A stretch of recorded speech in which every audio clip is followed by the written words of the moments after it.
Start recording.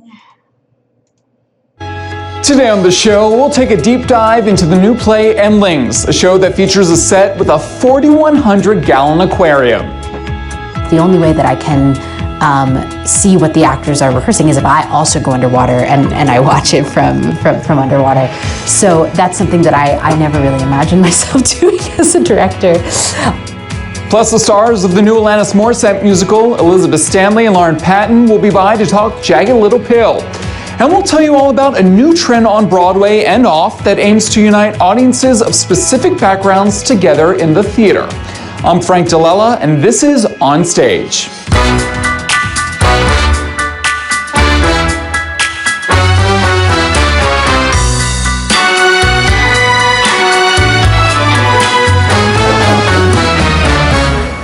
Welcome to the show.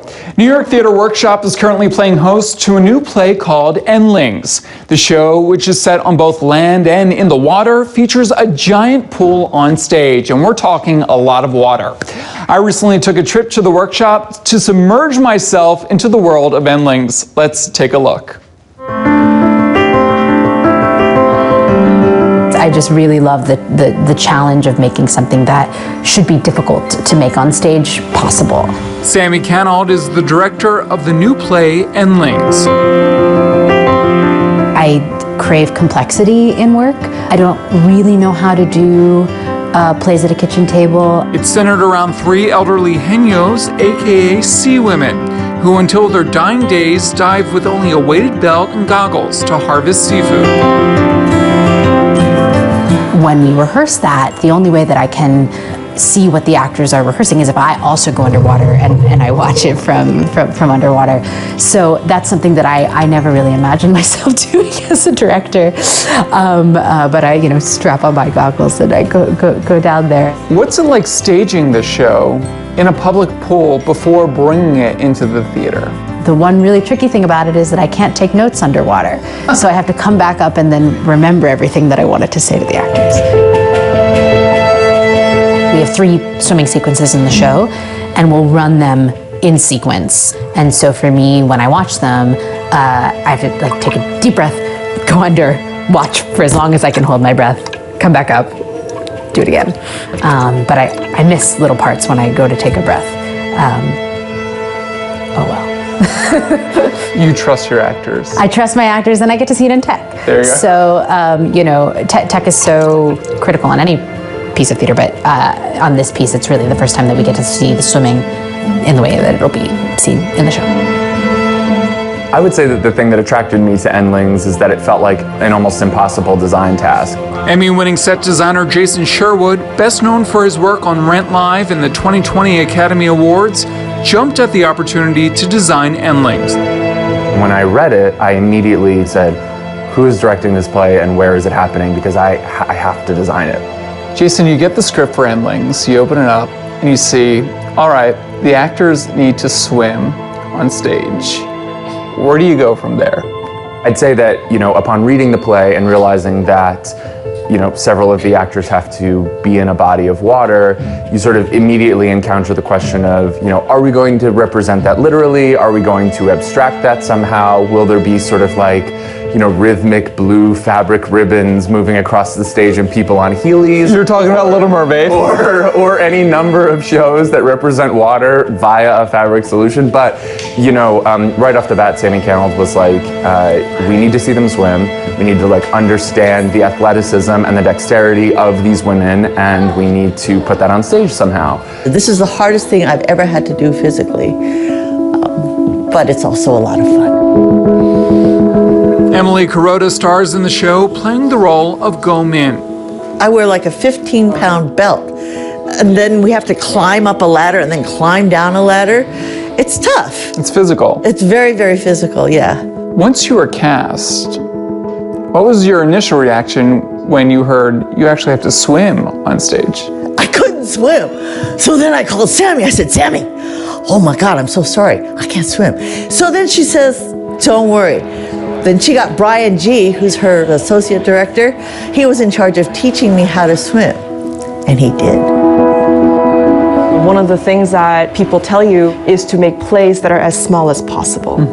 And what's amazing is when I wrote a massive play, everybody who told me that I need to write a play that is as small as possible were excited to do my play. For playwright Celine Song, having Endlings produced at New York Theater Workshop marks her big break. I think you can ask any sort of emerging younger playwrights about like what are some of the spaces that they want to occupy in New York City, and I think New York Theater Workshop is always at the top of the list. I feel like it's one of the few spaces in New York where they actually do things that are like very hard and risky to do, and it really pays off for them. The tank that Jason has put on stage is a major risk for the workshop because at 40 feet wide and 5 feet tall, it holds 4,100 gallons of water. It's very, very heavy. It's so heavy, in fact, that it can only exist in 2 different places on the floor of the New York Theater Workshop before it would come crashing through the ceiling. When you were putting the set together, were you the first to test it by jumping in? Oh, we all got in the pool, absolutely. We took a team photo in the pool. We were obsessed. You did? We had to, yes. Is this your first time playing with water in a theater space?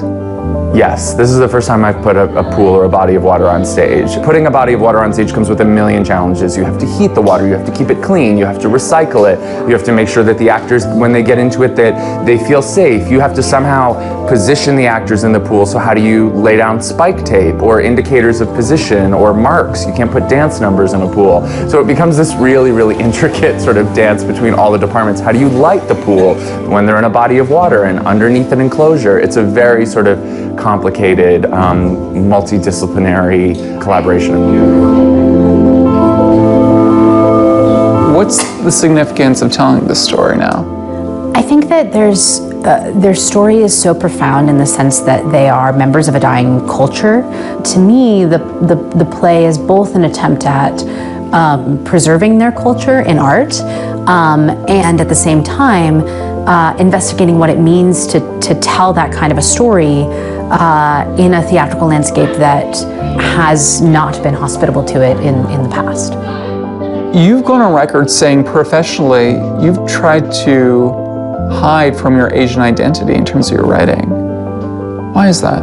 I think that we forget what it was like for somebody who looks like me to sort of grow up in the West. I think that I am sort of learning through this play, or like this play is teaching me that the way that I look, or the way that I am, that my culture and everything is going to be a part of my conversation about existence.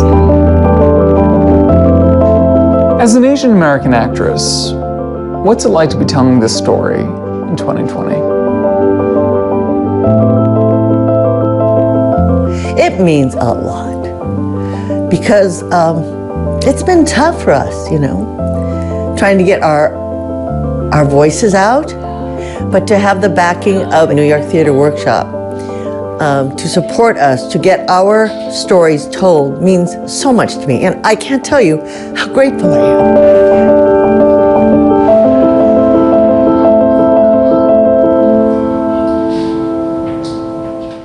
And you can catch Endlings now playing at New York Theater Workshop. All right, it's time for